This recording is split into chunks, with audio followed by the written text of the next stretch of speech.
Beneath the cliffs of colored stone, forest thick and healthy, with birch and pine and oak, surrounded by the greatest lakes this world has ever known. The black bear's awesome presence as he roams the hills and fields, call of the timber wolf, the loon's lonesome trill, the eagle soaring high above, the trout lies deep and still. These are what I treasure,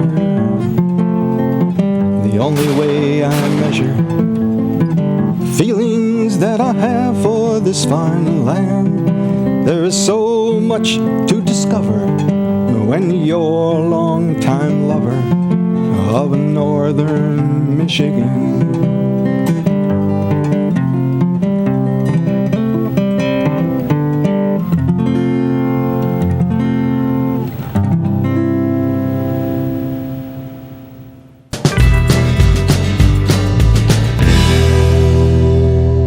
This year you can expect reductions in DNR check stations and drop box locations. Here's a great video from the Michigan DNR that'll show you how to remove the lymph nodes yourself for CWD testing. Hi, I'm Kelly Straka, wildlife veterinarian with the Michigan Department of Natural Resources. We have put together the following video for those hunters who would like to collect lymph node samples from their harvested deer for chronic wasting disease testing through a diagnostic laboratory. You will need a pair of disposable gloves, a knife, something to grip the nodes with, like a pair of forceps or pliers, a Ziploc bag, water, paper towels, and a 50-50 mixture of water and bleach for disinfecting. With your deer positioned on its back, feel along the throat for the Adam's apple or larynx.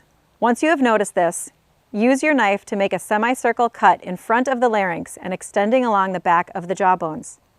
This cut will need to go deep through the tissue and muscle down to the spine. You may need to push the head down and pull the larynx towards the body to help open this area up. Once you make the cut, you will see two oblong-shaped pieces of tissue on each side of the esophagus. Lymph nodes can vary greatly in color and size. Salivary tissue is located close to the lymph nodes and is sometimes accidentally pulled and submitted as lymph node tissue.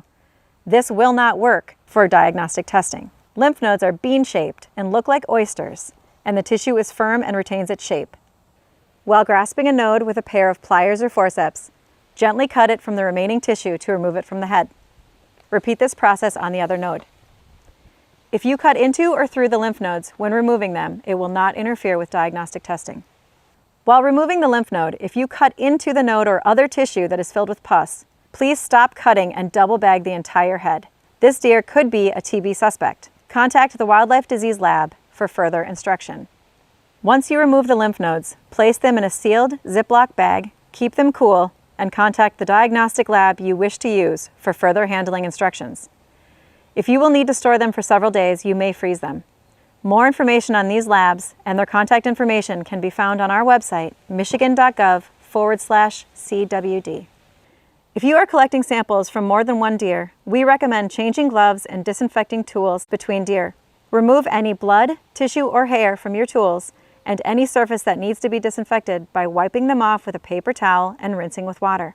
A mild detergent like dish soap can help remove dried blood or tissue, but will not properly disinfect your tools. In 2019, researchers with the National Institutes of Health confirmed that bleach can be an effective disinfectant for CWD prions on stainless steel surfaces. However, bleach may be ineffective if blood or tissue is present, so tools need to be rinsed to remove any organic material before soaking them. Once you clean off the tools, let them soak for 10 minutes in a 50-50 household bleach solution. To mix this solution, mix equal parts of bleach and water in a container. This is a caustic and concentrated mixture, so please be sure to work in a well-ventilated area and wear protective clothing and eyewear to minimize any contact with the solution. You should make a fresh bleach solution daily, and you should avoid soaking tools much longer than the recommended time. Once you remove the tools from the bleach, rinse them thoroughly and allow them to air dry in the sun if possible. Items that cannot be submersed should be cleaned, sprayed with a 50-50 bleach solution, and allowed to dry in the sun. Be safe, and as always, happy hunting. Special thanks to the Michigan DNR for allowing me to pass on that video. I'll see you next week right here on Upper Michigan's very own Discovering.